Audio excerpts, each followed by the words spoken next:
Hey everybody, Tom Barnes, stories from the 78 from the Leather Archive and Museum here in the Rogers Park neighborhood. And now I promise you this, it's probably not the museum you're thinking of. It's not the history of leather. It's about a certain kind of history of leather. I'm going to talk to Mel inside. We'll get the full tour of this space for the story from the 78. Let's go inside. All right, inside the Leather Archives and Museum, you see some of the relics from yesteryear in this mural, which is fantastic. But I am talking to Mel. Mel, how are you? I'm great. How are you?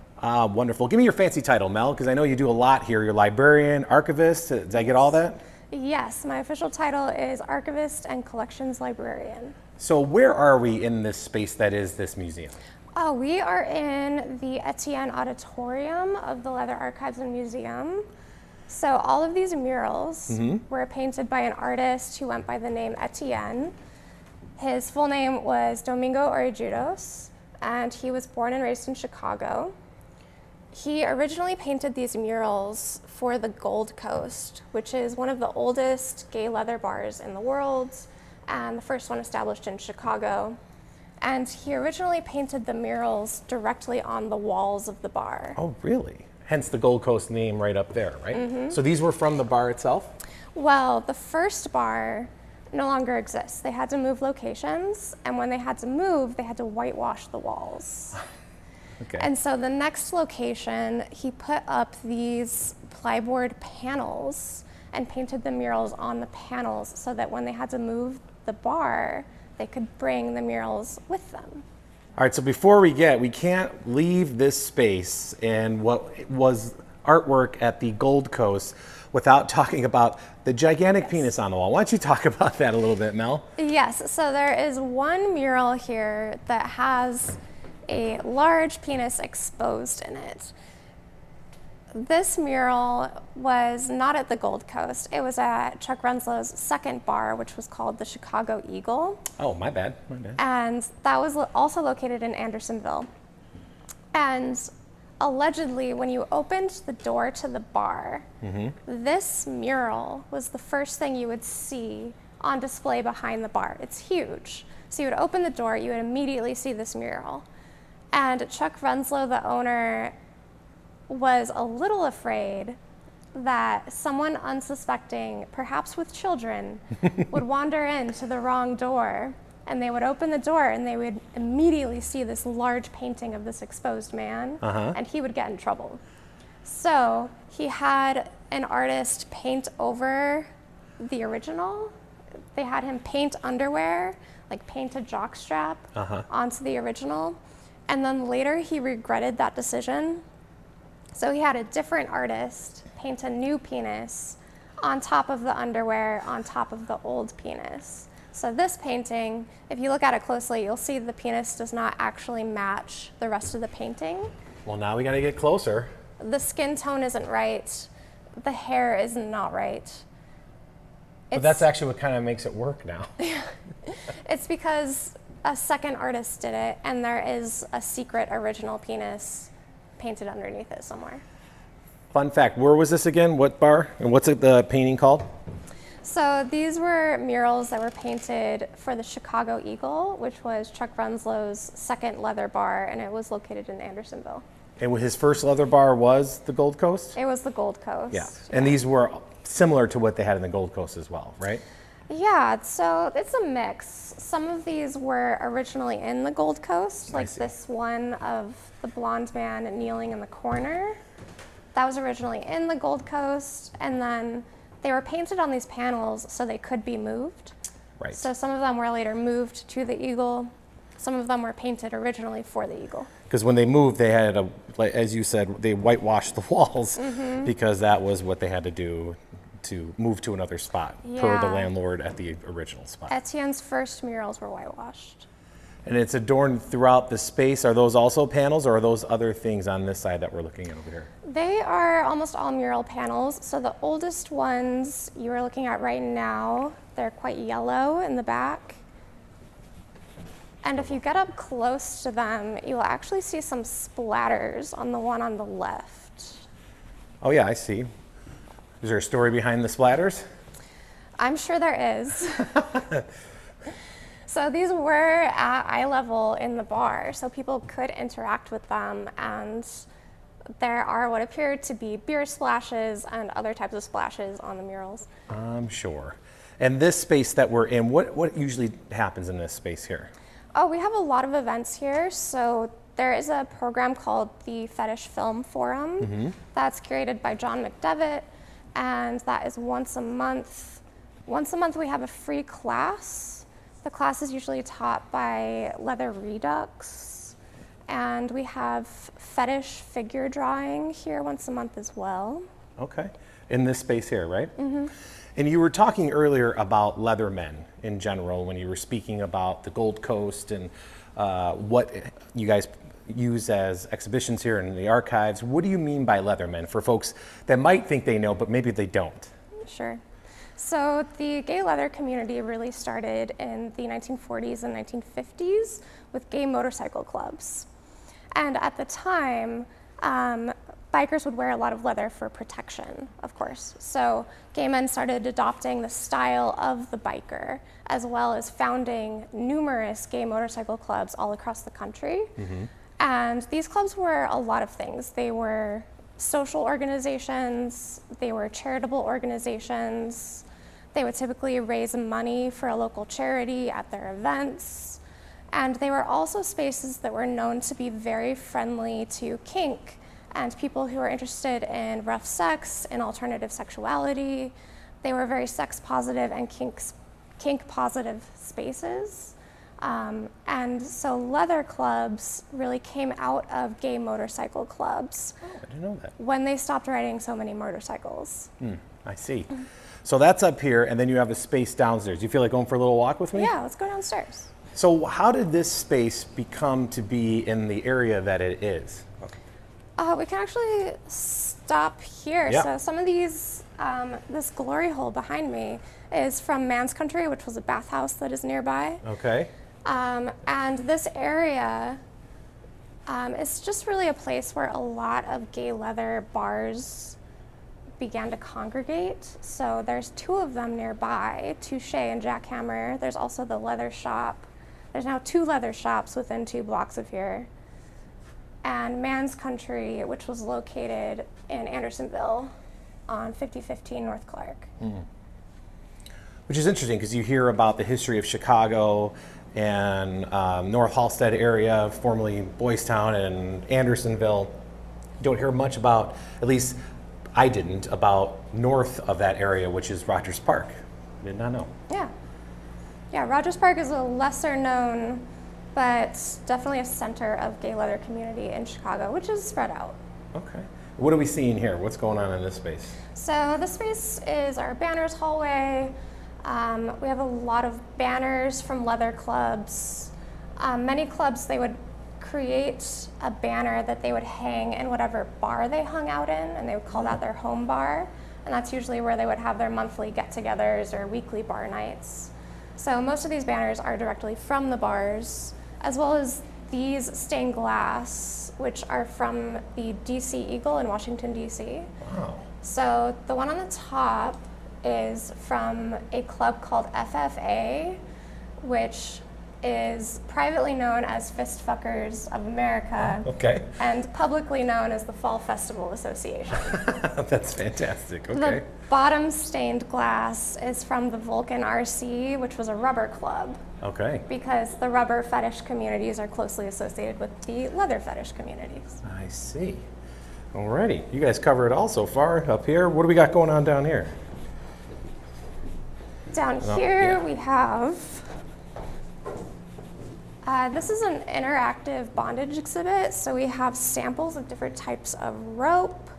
It's very important to know what kind of rope you are using and what it's good for when you are doing rope bondage.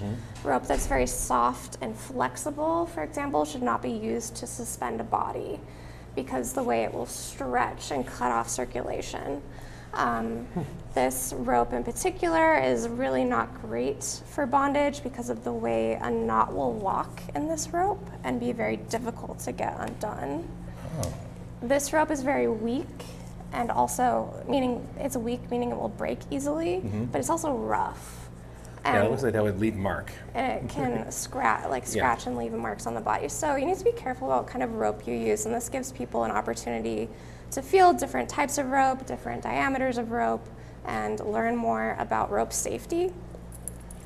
We have some clamps here.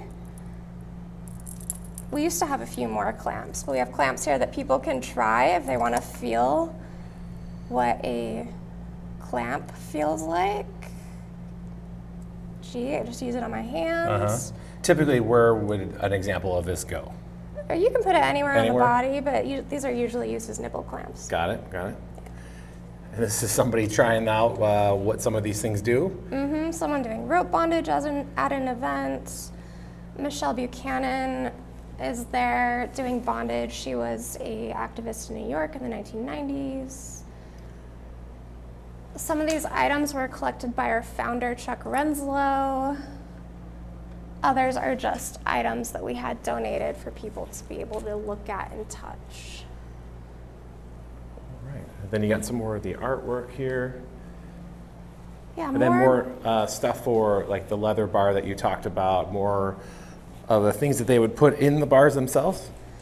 Yeah, more banners, more things that would typically be on display in a leather bar, so event posters, bar posters. We've got a bunch of ephemera here, like bar matchbooks, even a nail file from the Gold Coast Leather Bar. So the Gold Coast Leather Bar was iconic. Was it one of the first in Chicago, the biggest, or just the most popular? First in Chicago, Yeah. one of the first in the world, not the first. We really do not know what the first leather bar was, but it was possibly a guest house in Amsterdam. Okay. And many bars, many leather bars would have a dress code, especially for the back room. Okay. This is a dress code from the Mine Shaft, which was also a very famous bar in New York. And what was the back room? What would typically happen in the back room? So the front room of the bar is for socializing and drinking, and that's sort of the public face of the bar. The back room of the bar is also for socializing and drinking, but is also a much more sexualized space. Fair And enough. sometimes has a dress code. Ah, okay. And then what's this space we're about to walk into here? These are our main galleries, which make up most of the bottom floor at the museum. These are our patch books, also called colors. These are the logos of leather clubs from all around the world. Oh, wow. And as far as back then when these were popular to now, are leather clubs still a thing? You said there's a couple within the neighborhood. Do they still do a lot of these traditional things? They do. So leather clubs were really decimated by the HIV/AIDS epidemic that continues to today, but started in the early 1980s. And I would say in the 2000s, clubs started to become much less popular. And now there's a kind of resurgence of club activity. So we're seeing a lot of new clubs. And is there certain areas that they're popping up in, like in Chicago? In Chicago, are they in the Rogers Park area, Andersonville area? Are they just going wherever they go? Oh, they're everywhere. Okay. So a club is usually active just in whatever city it's based in. And they might have a home bar or a place that they have their regular meetings, but they'll also do social events throughout whatever area that they cover. What are your hours like for this museum? We are open Thursday through Sunday. We are open late on Thursdays and Fridays until 7 p.m. and open until 5 on Saturdays and Sundays. So what's going on over here? These are leather caps, also called covers, from people in the leather community.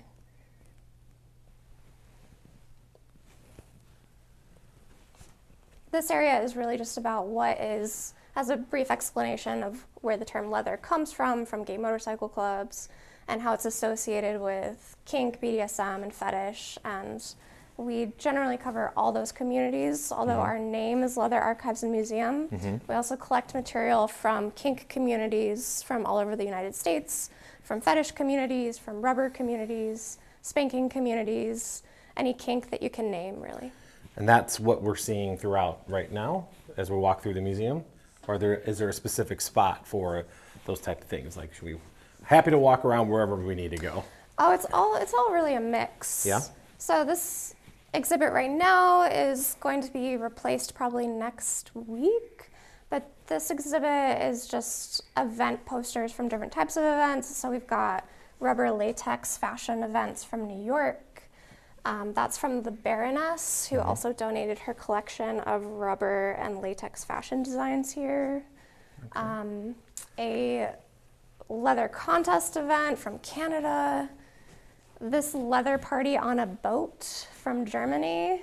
And we have just a couple pictures of them at the boat. And then this is from the very first women's leather contest. Rachel was the winner, and that transformed into becoming International Ms. Leather and International Ms. Boot Black, which still goes to today. Wow. Some elaborate costumes that I'm seeing as we're walking through, and from different parts of the world. So these all belong to Mistress Velvet, who was a professional dominant and activist who worked in Chicago. And this exhibit was put together as a memorial by a local organization called the Ho History Project, who created this in honor of Mistress Velvet, who died a few years ago. And all of these items were collected by them. Wow. And this keeps going. It's a big space you guys have here. Yeah. Yeah, and we've got some new things coming in this summer. So this room is about the artist Rex, but we'll have an exhibit about the male spanking community here next month. And what was the artist's name again? These are all done by Rex. Rex, okay. And if you look up close at them, it's little tiny dots. He was a pointillist artist, meaning he didn't do brush strokes. He didn't draw his pen across the page. He did everything with little tiny dots. It's a fun little exhibit space that you have here. This spanking bench over here, so this was originally made in the late 1990s. Okay. It's very modular. You can move all of these parts of it up and down and back and forth to fit any person's body. So it was originally made for a private kink space where they would host parties. Mm-hmm. And then it was moved to Galleria Domain 2, which is a community dungeon kink space with a lot of furniture like this. It's a members only location. And then this bench in particular was retired and brought here. And I would actually really love it if people would send in stories about this bench, if anyone remembers it, remembers using it, was in the space that it was in, really can tell me anything about it. That would be great, because we have this bench and we know where it came from, but we really don't have any stories about it. And that's what's really important to us, is having stories about all the items that we have here.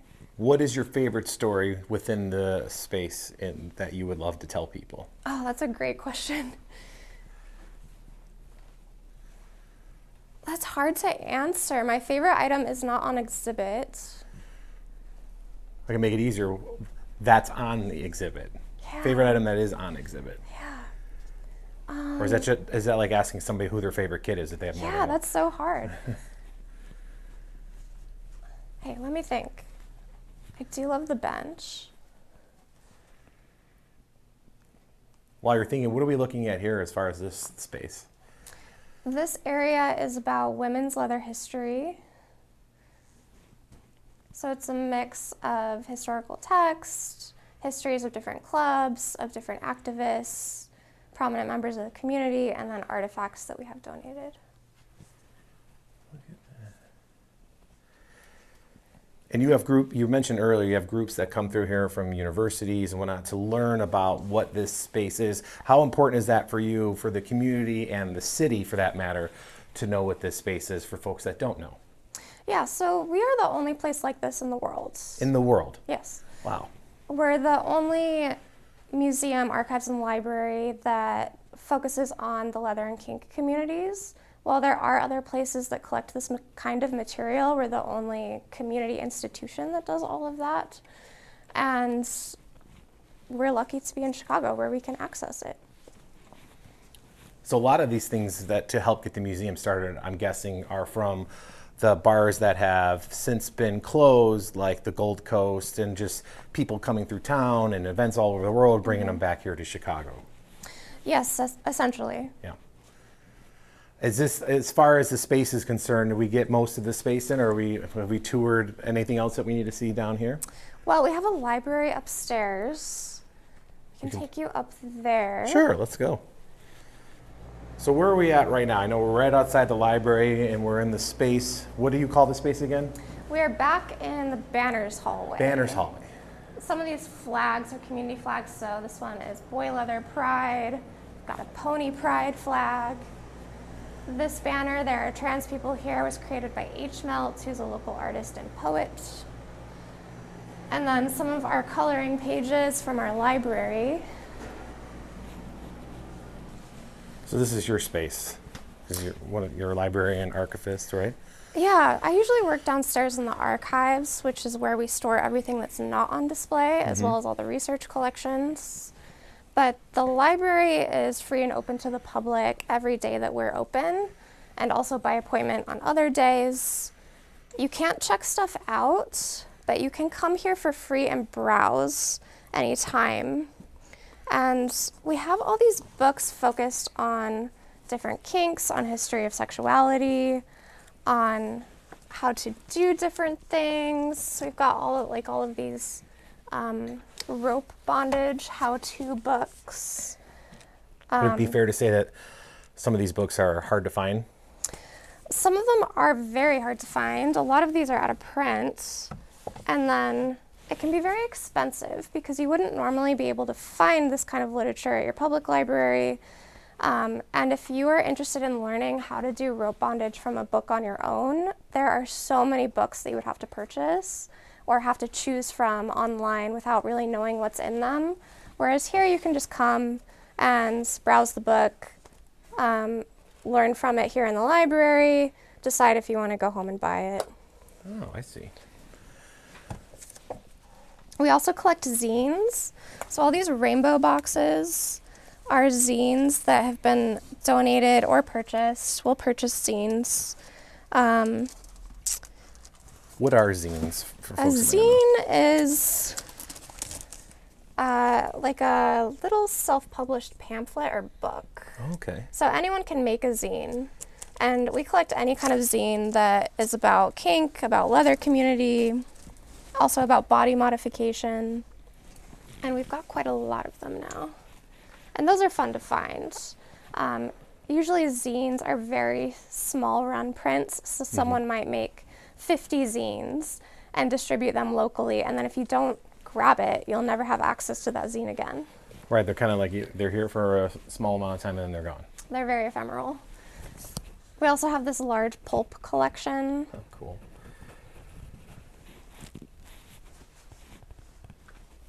Wow. Truly a unique space. I mean, I know you said you're the only one in the world that has something like this. What, if folks are coming from anywhere in the world, what are they coming here for? Like, what do you really want them to learn from a place like this? Well, people come here for research. Yeah. People who study history of sexuality, people who study history of fashion, LGBT cultures and communities. What's going on with this? This is fantastic. This is a large painting. Essentially, it's a gay leather Last Supper painting, and it's going to be moved downstairs for our next exhibition.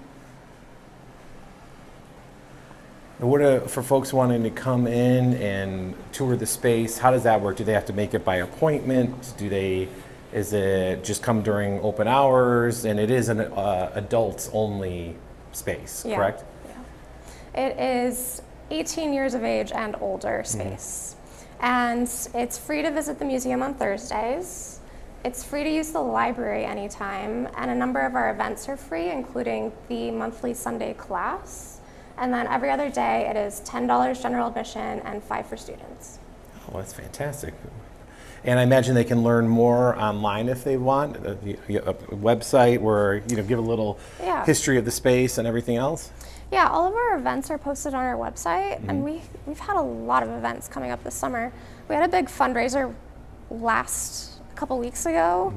We had a whole weekend of fundraiser events. It was so fun. We had a pie throw contest. That was here? Yeah, well, it wasn't a contest. It was a an event where you could buy a pie to throw at our executive director. Oh, that sounds fantastic. And I think there might have also been money exchanged to lick off the pie. I'm not sure. Yeah, right. That's my kind of pie contest, right? And again, your hours before we say goodbye, but I wanted to make sure I get the hours and anything else you guys want to have to say.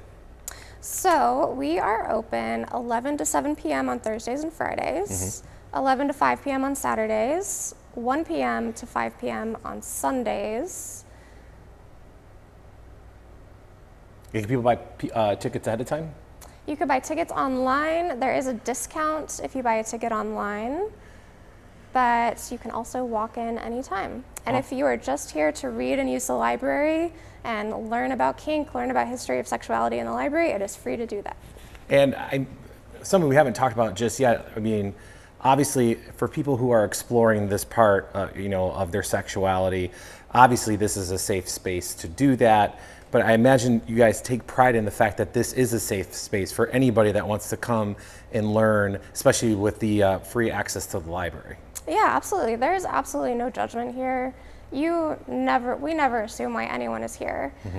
So I meet with researchers every week, and I never ask anyone why they are interested in whatever topic they want to research. It is none of my business. If it's a personal question, if it's a research question, if they're an academic, if they're just a local community member, if they're completely new to all this, or if they know all about it. I just love helping people access whatever resources we have. I love doing research. It's my favorite part of this job, to meet with people and help them figure out what kind of information they need to learn. It's interesting you mentioned that people come here not only for fashion, but culture and the history of the gay community and everything that entails. What's your favorite thing about working here? All the people I get to meet. Yeah. Yeah, it's so fun. Sometimes just neighbors who wander in. So we have a number of people who come in thinking this is a leather history museum, meaning leather the material and cowboys and belts and traditional shoes. Leather crafting, belts and shoes, yes. A little different. It is that, certainly, but much more specific. It's leather as a fetish, leather as kink, and leather as a LGBT subculture. So we have people who wander in not expecting that at all, and most of the time they walk out happy. They come in, they're like, oh, this isn't what I thought it was. But usually they'll still decide to walk around, and I'll hear them giggling in the back. I love that when I hear people being surprised into laughing at something. And well, because some of the things, if you don't know what you're walking into, could be a little jarring as somebody who doesn't know, but it's nice to hear that people laugh about it, learn about it, so they can better themselves about understanding it as well, right? yeah, it's not about being kinky.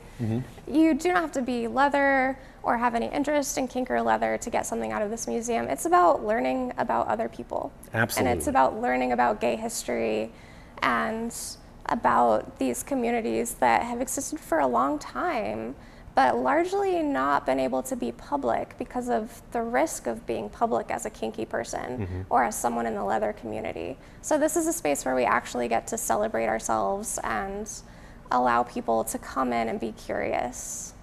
Well, thank you very much for taking time to chat with me, to give me a tour of the Leather Archives and Museum, Mel. I appreciate it very much. Thank you. Thanks for coming. Absolutely.